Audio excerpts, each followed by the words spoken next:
Hey everyone, my name is Manik Madaan and I am an incoming PGY-1 resident who's going to America, and in this video I'm gonna talk to you like what were the reasons that caused me to go from India to go to the US to become a doctor in America. So the first reason I decided to do my training in the US is because the whole pathway itself was far more challenging, I think, than any other pathway available at that time.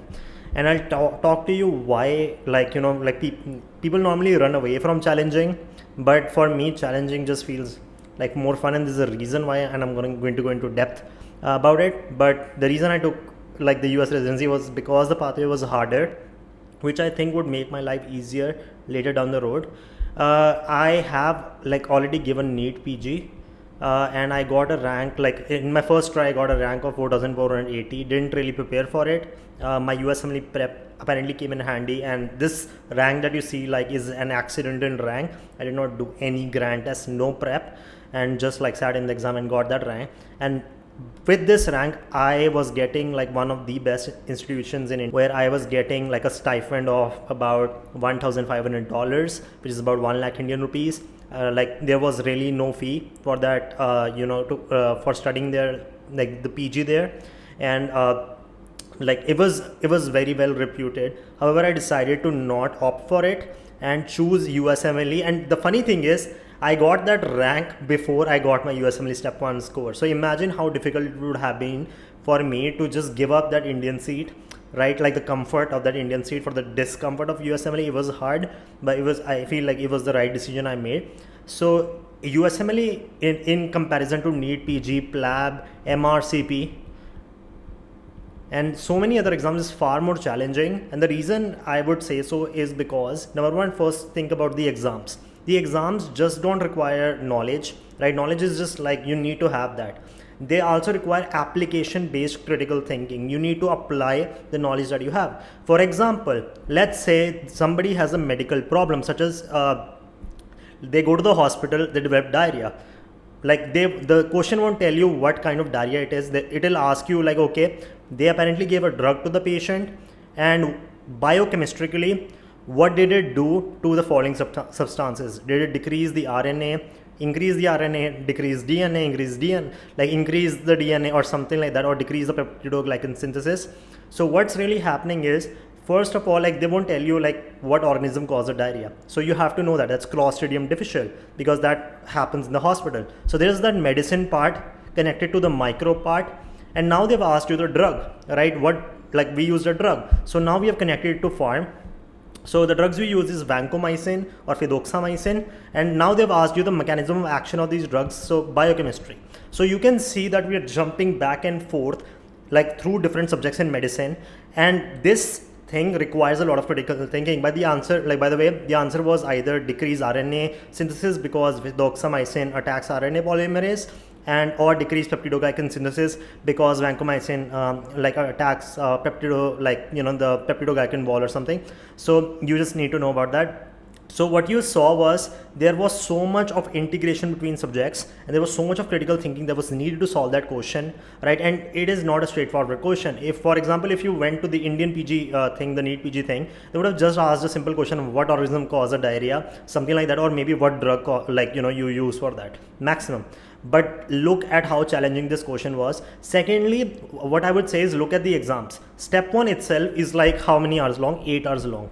Step 2 itself is 9 hours long, right? Step 1, step 2, and step 3 itself is 16 hours long. So in total, the whole USMLE like exams are like 33 hours long. So they require a lot of mental stamina, and I feel like it makes, like, you know, once you go to the USMLEs, you're made of stone, you're made of diamond, I think, you know, because it makes you evolve. It makes you like, you know, like a diamond in a way, because that's what pressure does for a long period of time if you allow it to mold you into one. So I think that really helped me. I also felt I evolved so much throughout my USMLE journey, because I was always multitasking throughout like the whole process. For example, if I'm writing my step to CK, right, like, and I'm preparing for it, I'm also thinking about my personal statement, which I'm going to use for the match. I'm also thinking about how to prepare for the interviews, what should be my answers.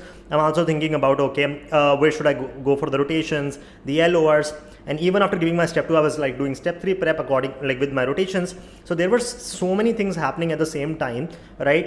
Like, you know, even during the interview process, we were writing the LOIs, we were doing research and so many other things. So it taught me to manage a lot of things at the same time, which I think was a skill that was missing in me. So like, getting that multitasking ability was another plus I got from the USMLE.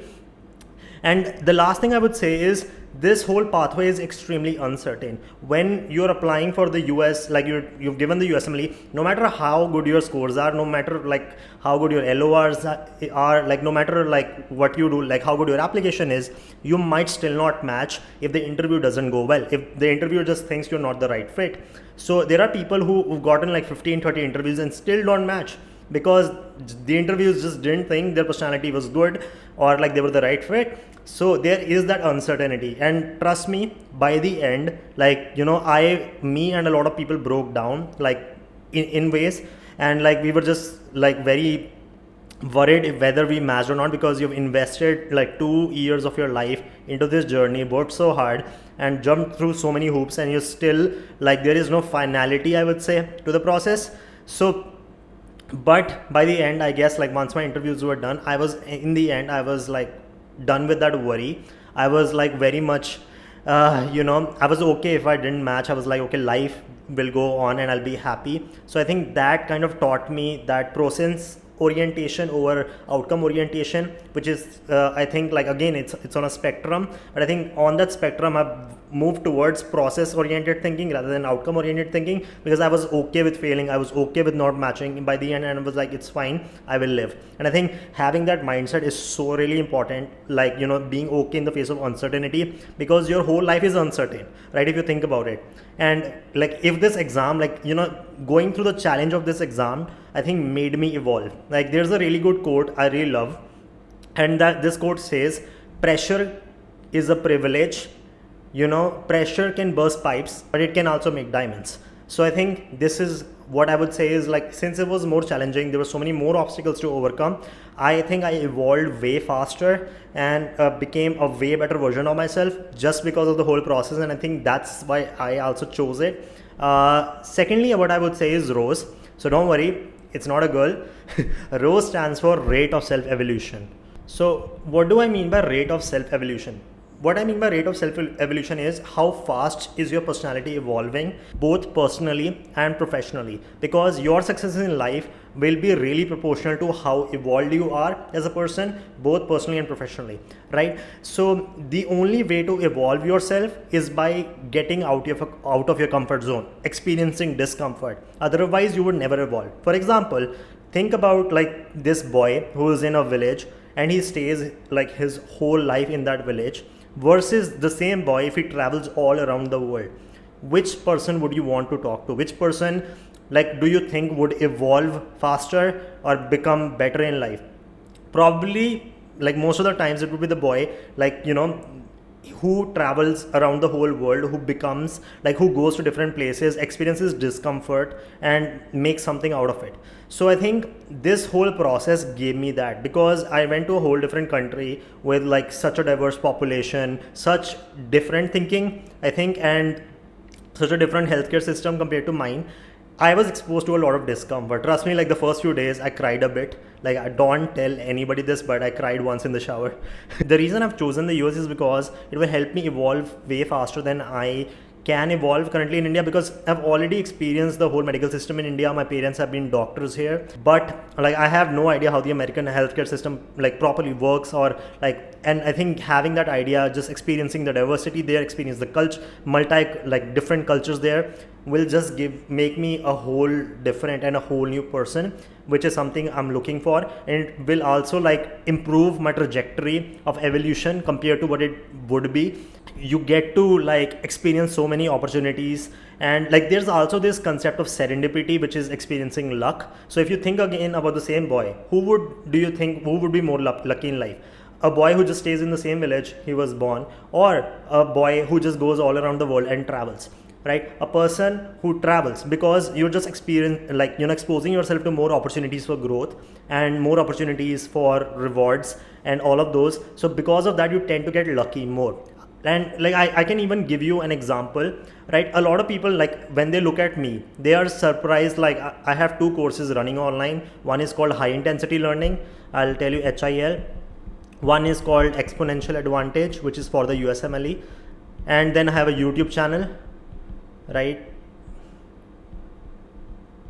And people are just surprised, like how do you manage these things, and like, you know, you have great USMLE scores. The reason all of this is happening is, first of all, like, you know, what you need to know about me is I am actually from North India, Punjab, but I ended up going to South India for my medical school, right?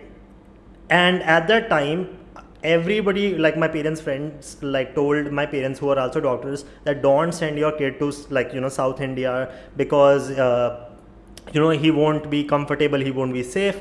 But like I convinced my parents to send me like to South India, because I really like metropolitan cities like Bangalore, so I went to Bangalore. So they ended up taking the decision, and that was the best decision in my life. And I'll tell you why. The first thing was, in Bangalore I got to like really master my English skills, my public speaking skills, because what happens in Bangalore is people like normally either speak Kannada or English. Nobody really knows like Hindi that well there. So because of that, I was forced to speak English 24/7, like, you know, and across like about 5.5 years, which really trained my English skills. And secondly, there were so many fests that were happening, and there were like, my parents weren't there to like, you know, just control my life there. So I got that autonomy, that freedom to go to different fests, to go to different colleges, and participated in public speaking contests. I failed, like, you know, I've lost the first 2, but then I kept on, like I started winning. I even exposed myself to marketing classes. I won a marketing competition, and I've learned sales in Bangalore. And then there were so many other opportunities that I can't even name that helped me evolve into the current version of myself. So if I did not know English well, do you think this YouTube channel would be there? If I did not know English well, do you think you and I would be talking right now? Most probably not. And now let's think about it. Because I went to Bangalore, I had so much autonomy. I also took classes about learning, how to learn super fast, right? And that ended up becoming high intensity learning. My English skills, my public speaking skills, and learning how to learn, like meta learning, that opportunity I had in Bangalore. Because of that, now we have a high intensity learning come into play. And then you think about like exponential advantage. So in Bangalore, again, there were so many people who were doing USMLE. I got exposed to the whole USMLE culture, started early preparing. Like I had so much of knowledge because of that, which, like, you know, helped me in life. And now exponential advantage, like, which is a question solving course for the USMLE, came to birth. So all, like, some people think that this is luck. Trust me, yes, there is some luck, but there is that evolution that came out of going to Bangalore, plus that luck that came from Bangalore, which led to the current me. And I think the same thing will happen if I go to like the US for me. At least I hope it happens. Thirdly, why I'm going to the US to train as a doctor is to become world class. And almost everybody agrees that US residency training in medicine is probably the best in the world, and this is the current consensus on it. And the reason I can say this is because, like, you can practice in 80 plus countries once you do your residency training in the US. So you can go to New Zealand, Singapore, and UAE, and I can go back to India. So, and the reason these people accept that is because they know that the US residency training is probably one of the best in the world. And the reason this happens is because, number one, when you go to the US, like, what happens is you go beyond the standard of care. What do I mean by that? Let's say if I'm in my home country, if a patient comes with a disease, we would think about giving them the best standard of care, which is a good practice, amazing, okay, right? However, if you go in the US, you'll give the patient the standard of care, but you will start again questioning that standard of care based on research, and you'll always keep on questioning the status quo. And you'll see that, like, when you go for your rotations, your professors will be talking about new research that's happening. You know, the doctors will be talking about new drugs that are coming. So I got exposed to anti-CGRP drugs, like Ubrelvant for migraine, so which I had never seen before. But like, there's always this questioning process, which, like, you know, questioning the status quo. Okay, like, what is a better treatment than the standard of care in the US? And there's just so much cutting edge research there to build and go beyond that standard of care, I think, which helps you like broaden the horizons of the medicine and become a world leader in your field, because you are at the cutting edge of that field. And you also get access to the newest interventions. For example, let's say in psychiatry, I'm going to psychiatry, right? I'll get access to things like TMS, transcranial magnetic stimulation devices for depression and other diseases. You'll also get access to reverse TMS. At least I'm getting that. So this is something that I like, because I get to be at the cutting edge of my field. And lastly, what I will say is, most of the residencies that you go to, like when you go to their website, all of them talk about one thing: we just don't want followers in medicine, we want to build a leader in medicine throughout our residency training, right? They want to build leaders. And this is very true. So the Accreditation Council of Graduate Medical Education, which really governs residency training all across the US, if you go through their core competencies, which are 7 core competencies, which all residents are evaluated in like based on in the US, and they have to be and so many of those, such as professionalism, communication skills, you know, patient based practice, and all of those. So there's just so many. All of them are meant to train you to become a leader in the field, and you know, become one of the best, which I think is like will help me become world class in my field. Fourthly, what I would say is career advancement. So when you think about becoming a doctor, most people just stop at physician.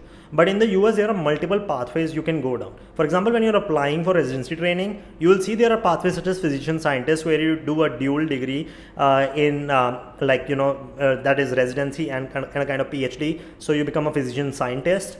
You can also become a physician researcher. There's a track for that. You can also go into academic tracks where they specifically hone you on your academic teaching skills. So the residency, if like that's what you want to do in your later life. So like the concept of a doctor is very flexible there, and they'll train you to become multiple things if you really want to, and take your career down that lane, which is amazing, right? Like even regarding fellowship opportunities, for example, I'm going to psychiatry. There is just plethora of like fellowship opportunities available for me to go after my residency training is over.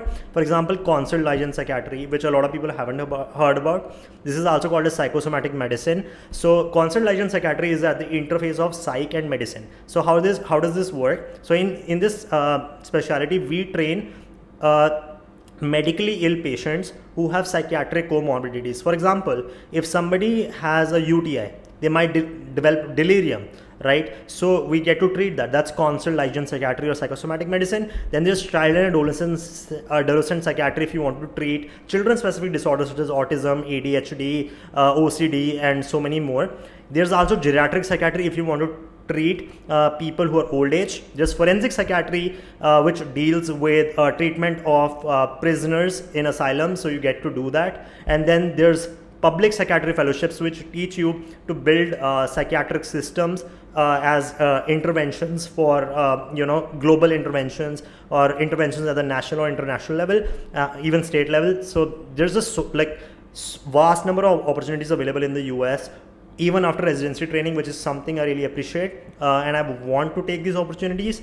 Fifth, I would say, is once you're done with the US residency training, you kind of sort of get a global license to practice medicine. It is a relative global license again. What I mean by that is 80 plus countries will accept your residency training, and this goes into the likes of New Zealand. So you can go to New Zealand and practice medicine. You can go to Singapore, and I'm just writing a few that I know of. There's so many more. There's UAE, United Arab Emirates, Dubai and all, and you can go to India. Also, so I can go back to my home country to practice. So because of this, you can, let's say you want to travel to different parts of the world and practice medicine there. I can go to New Zealand, practice medicine there after my residency training. I can go to Singapore, UAE, India, and 80 plus countries just will accept my license, which is again gives me a lot of flexibility with my life, where I want to mix things up or change things up later in my life. Sixth, I would say, something that did cross my mind, but this wasn't the determining factor for me to join residency, was the salary. So remember, this was not the determining factor that led me to choose the US. It's just a factor that crosses everybody's mind. So I'm just gonna put it out there. The first thing is residency. So in residency salary, I'll be making about on an average $67,000 at the least per year. Plus I'll get additional benefits such as let's say a stipend, like a meal allowance. So meal allowance can go up to about $300 per month. I will also get an educational stipend, and this can go up to like about $600 per month in so many other places, like in a lot of places. And you will also get conference stipend for attending conference, which can go up to about $1,500 per year. So by the way, education stipend was $600 per year, so remember that. Then in India, I would have been just paid like at most about $15,000 per year. Now, a lot of you would be like, what about cost of living? Yes, cost of living is important, but what you need to know is the factor that you need to consider for cost of living is at a maximum of 2.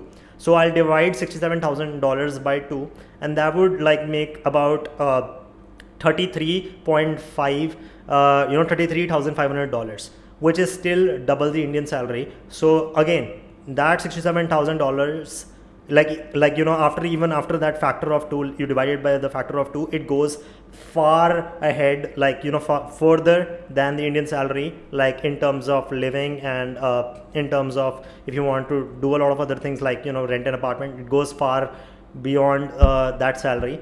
As an attending, I would be making about $250,000 to $500,000 at least as an attending. If I want to start my public, let's say if I want to start my private practice, you can even make millions of dollars. I'm like, there's no limit. The same is very true for if I were to practice medicine in India, you can make so much money, like there is no limit. But again, as a hospitalist, which I mostly will be working as, I'll be making close to like $250,000 to $500,000 depending on which part of the country I go to. So in central parts of the countries where like there's a lot of competition, such as New York, you'll be making about $250,000 to $300,000. But if you go to the periphery parts of like the US, where there's a lot of like demand but not a lot of supply, you'll be making far more, such as $500,000, because there's just no competition.